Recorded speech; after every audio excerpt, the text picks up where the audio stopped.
au crépuscule du jour, c'est-à-dire le matin de Pâques, le matin de Pâques commence dans un monde où tout semble scellé. Jésus est mort. Il a été enterré. Le tombeau est gardé. L'histoire semble bel et bien terminée. Du point de vue humain, tout est figé. Tout est sécurisé. Comme si l'humanité avait enfin réussi à mettre un terme au dossier Jésus. Et pourtant, un tremblement de terre se produit, faisant rouler la pierre qui scelle le tombeau de Jésus. En fait, ce que les hommes ont scellé est ouvert. Ce que les hommes avaient scellé est ouvert. Ce qu'ils avaient verrouillé est déplacé. Et ce matin-là, Dieu secoue les évidences humaines. Dieu secoue les évidences humaines. Dans notre vie de tous les jours, nous connaissons bien ces situations scellées. Nous croyons que des histoires sont terminées, que des relations sont irrémédiablement brisées et que nous avons assigné à nos identités une étiquette. Je suis comme ça. Il ou elle est comme ça. Cela ne changera rien. Dans cette situation, le tombeau se transforme en symbole représentant tout ce que nous proclamons comme étant irrévocable et irréversible. Nous faisons comme les gardes. Nous surveillons, nous verrouillons, nous sécurisons nos certitudes. En fait, la tombe était hermétiquement close, sous haute surveillance et parfaitement sécurisée. Mais Pâques vient nous poser une question troublante, en fait. Et si nous nous trompions? Et si nous nous trompions en pensant tout maîtriser? Parce que Dieu ne se conforme pas à la logique rigide des hommes. La résurrection révèle que Dieu agit précisément là où nous pensons que tout est terminé. Là où nous avons mis un point final. Dieu peut toujours continuer l'histoire. Ce que nous considérons comme une fin peut pour Dieu devenir un début. Ce que l'homme considère comme étant terminé ne l'est pas nécessairement pour Dieu. Parce que nous aimons les choses bien ficelées, bien maîtrisées, bien sécurisées. Notre tombeau, en fait, c'est quoi? Notre tombeau n'est pas seulement extérieur, il peut être intérieur aussi. Il s'agit parfois de nos propres convictions sur nous-mêmes. Cependant, le matin de Pâques, Dieu nous rappelle qu'il ne se laisse pas enfermer dans nos certitudes. Le tombeau qui évoque la tristesse, le désespoir et la mort devient un endroit d'une vie nouvelle. Il s'est ouvert non pas pour engloutir, mais pour ressusciter, pour redresser. La mort est vaincue, Christ est ressuscité. Devant cette situation inattendue, les femmes qui se rendaient au tombeau sont saisies de crainte. Cette réaction est tout à fait humaine, car elles ne comprennent pas encore ce qui se déroule. Elles sont prise entre la stupeur et l'inattendu aussi. Et c'est précisément dans ce moment de confusion que Jésus les rejoint. Non pas quand tout est clair, non pas quand la foi est solide, mais au cœur du tremblement, au cœur de la peur. Et Jésus les rassure et les envoie en mission. Je cite ce que Jésus a dit. « N'ayez pas peur, allez dire à mes frères de se rendre en Galilée. Et c'est là qu'ils me verront. » En fait, là, ces femmes venues pour pleurer un mort deviennent d'un coup messagères de vie.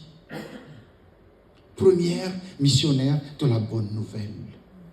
Première missionnaire de la bonne nouvelle. Bien que tout cela semble incroyable, elles ne repartent pas avec une explication. Elles repartent avec une mission. Pâques transforme ces femmes fragiles en porteurs d'espérance. Car la résurrection est une bonne nouvelle à transmettre. Nous pouvons également nous demander pourquoi Jésus a donné rendez-vous à ses disciples en Galilée plutôt qu'à Jérusalem. Parce que c'était à Jérusalem qu'il est mort. Parce que la Galilée, c'est le lieu du commencement. Le lieu où tout a commencé avec lui. Le lieu des premiers appels. Cela veut dire que la résurrection ne nous arrache pas à notre histoire. Elle nous y ramène autrement. Jésus ne nous envoie pas ailleurs. Il nous renvoie là où tout a commencé, mais avec un regard changé. C'est dans votre Galilée, frères et sœurs, c'est dans votre Galilée que Jésus, le ressuscité, veut vous rencontrer en fait. Là où vous vivez, dans votre maison, dans votre couple, dans votre famille, dans votre lieu de travail ou lieu d'étude. C'est là que vous devez renouer avec la vraie vie. La vie avec Jésus, la vie de lumière. Si vous êtes abattu, c'est là que vous devez être relevé. Si vous êtes violent dans vos gestes ou dans vos paroles, c'est là que vous devez apprendre à vous maîtriser, à semer la paix. C'est dans votre Galilée. On sait que la plupart d'entre nous pensent que certaines relations sont considérées comme irrémédiablement terminées. Des conflits familiaux, des amitiés perdues, des rancunes tenaces. Dans ces situations, chacun construit un tombeau. On ferme, on scelle, on n'y revient plus.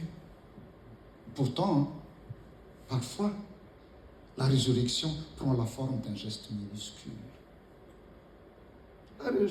La résurrection prend la forme d'un geste minuscule. Reprendre contact, changer de regard.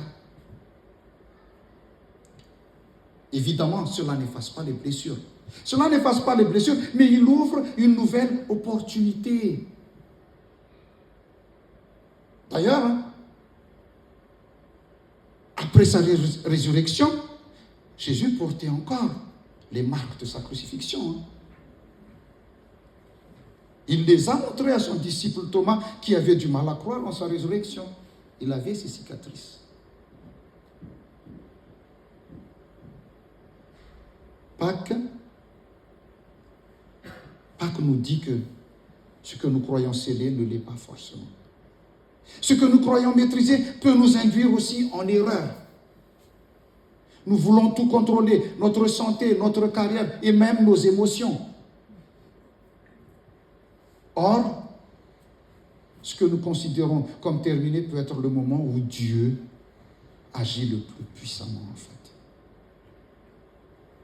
Même si nous avons peur, même si tout semble chaotique, le Christ ressuscité nous rejoint dans notre quotidien, dans notre Galilée. Il ne nous demande pas de tout comprendre. Il nous invite simplement à avoir foi en lui, à croire en lui. C'est tout. Frères et sœurs, pourquoi sommes-nous sortis de chez nous ce matin? Pourquoi? La question se pose à nous. Est-ce par tradition? Parce que c'est Pâques. Donc il faut aller à l'église. Est-ce pour chercher des œufs de Pâques? Pour la chasse aux œufs? Quelle est l'attente qui habite le fond de nos cœurs ce matin? Quelle est l'attente qui habite le fond de nos cœurs ce matin? Chacun de nous est invité à se demander, quel est mon tombeau fermé? Quel est votre tombeau fermé actuellement? Quelle situation ai-je déclarée définitive? Quelle situation ai-je enfermée dans un c'est fini, c'est terminé? Et si Pâques venait y apporter une lueur d'espoir, une brèche dans cette impasse. En fait, quoi? La résurrection n'est pas juste un lointain souvenir. La résurrection n'est pas juste un lointain souvenir. Elle ne consiste pas non plus à nier l'existence des tombeaux. Mais c'est tout simplement refuser de croire qu'ils sont définitifs. C'est ça. Pâques est une promesse active qui consiste à croire que Dieu continue d'agir. Dieu continue d'agir là où nous pensions que tout était perdu. Avec Jésus, la victoire est assurée pour nous. Je vous souhaite à tous une très bonne fête de Pâques. Que la grâce de notre Seigneur Jésus-Christ, l'amour de Dieu le Père et la communion du Saint-Esprit soient avec vous tous. Amen.